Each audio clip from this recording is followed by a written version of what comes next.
Hello, I'm writer and publisher Mark David Welsh, and this is Cult Movie Book Review. And today we're discussing The Horror Hits of Richard Gordon, a book-length interview by Tom Weaver, which was published in 2011. Don't know who Richard Gordon was? Stay tuned to find out.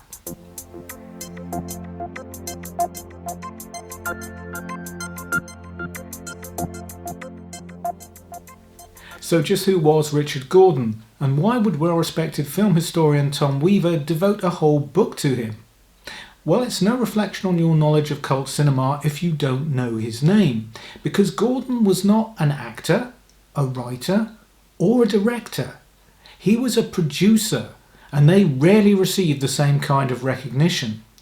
And worse still, they're normally seen as villains, money men and representatives of the business side, whose main job is to hold the purse strings and frustrate the artistic ambitions of auteur directors and compromise their creative vision. Indeed, the introduction to this book is written by British comedy actor Robin Asquith, who worked with Gordon, and he summarises the 6 reasons why you normally see a producer on a film set. Number 1.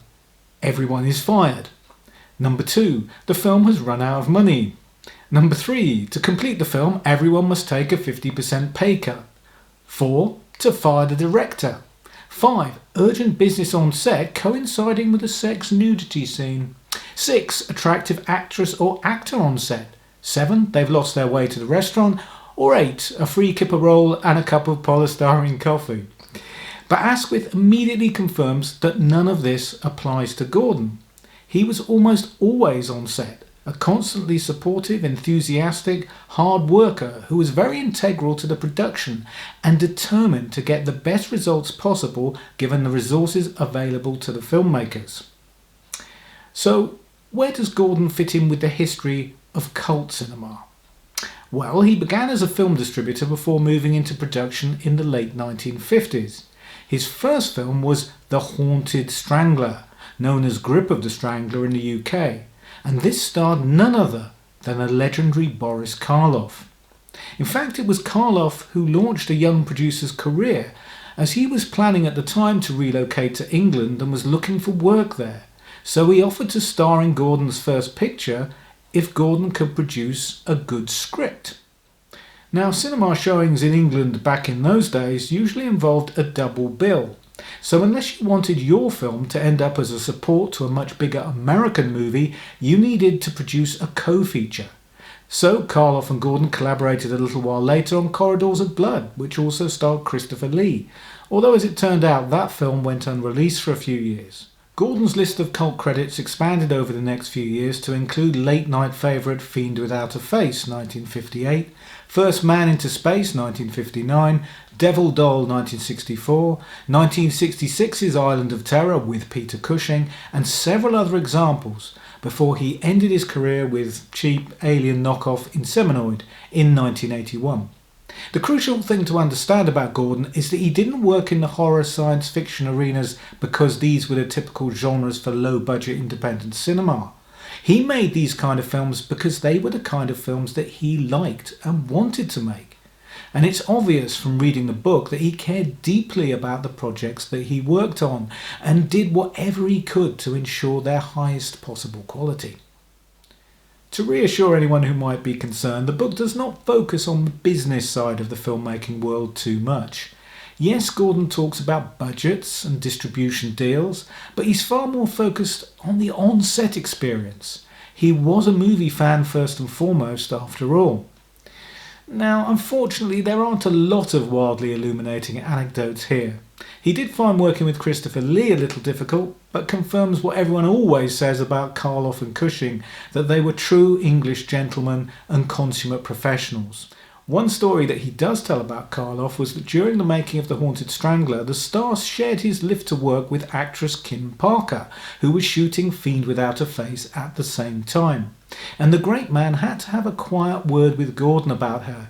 He liked her, but could Gordon ask her to tone down her stories and language a little bit? Apparently she was a bit too much for the genteel horror icon.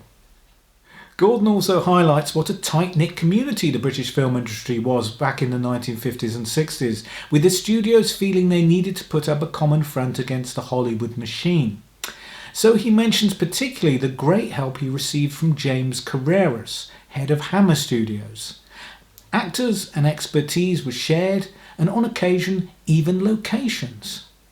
The one negative experience that Gordon does recall was his last film, Inseminoid, also known as Horror Planet, where the combination of the damp, airless caves where they shot and certain members of the cast made the whole thing rather unpleasant. A bit like the finished film, really. As a result of that experience and changing public tastes, which demanded more gore and less subtlety, he refocused his efforts afterwards on his distribution business and never produced again. The book itself is well presented with plenty of nice black and white photographs, although it does seem to be a series of interviews, one on each film, as information is occasionally repeated in places. But this look at the nuts and bolts of independent movie making from the 1950s to the early 1980s is an interesting one. And it's obvious that Gordon was a thoroughly nice bloke and a great conversationalist with an encyclopedic knowledge of film. It's entertaining and a good purchase, but I would say it lacks the meat of what makes an essential book about cult cinema. If you want to check out any of his movies, I would mostly recommend Fiend Without a Face. It's a little slow and dated in the early stages, but the last act is well worth waiting for, and if you've seen the film, you'll know exactly what I'm talking about. Well, please don't forget to like, share and subscribe if you've enjoyed this video, and I'll see you next week. And in the meantime, stay safe, stay well, and don't be a stranger.